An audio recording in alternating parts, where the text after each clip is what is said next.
Hey everyone, it's February 13th, and that means that if today is your birthday, you share it with Canadian serial killer Allen Legere, who is known as the Monster of the Miramichi, and that is him right up there. Born in 1948, Legere grew up in Chatham, New Brunswick, a small town near the eastern coast of Canada. Raised in poverty by a single mother, his brother was hit by a truck and died at the age of 15, and his mom told him that the wrong child had been killed. Some have pointed to this incident as the beginning of his hatred for the community of the Miramichi Valley, named after the eponymous river that cuts through the region.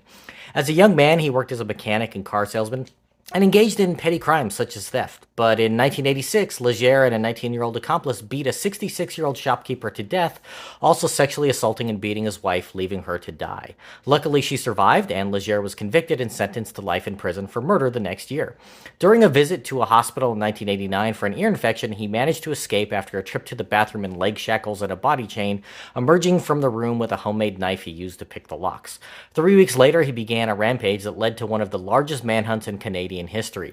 Legere went on a mass killing spree that involved raping and beating to death multiple women, including a pair of sisters, burning a victim's house down, and even beating an elderly priest to death in the rectory of the church where he presided. The people of the region were understandably terrified, and many installed floodlights in their yards and slept with loaded guns at their side. Trick-or-treating was canceled at Halloween that year.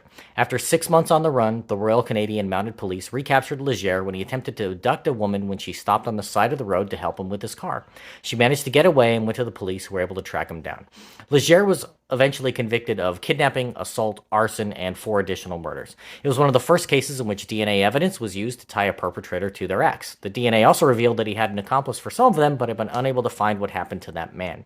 The judge in this trial said to the jury, "I don't usually comment on verdicts, but let me say this, don't lose too much sleep over your verdict."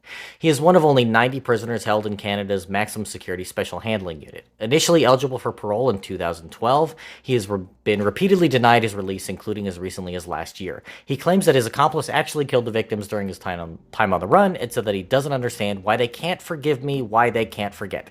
I don't think they ever will. If this was your birthday, I hope you had a great day. If you know somebody's birthday it is today, please send them this video so they can find out all about their birthday twin. And to Allen Legere, I have to say, happy birthday, you bastard.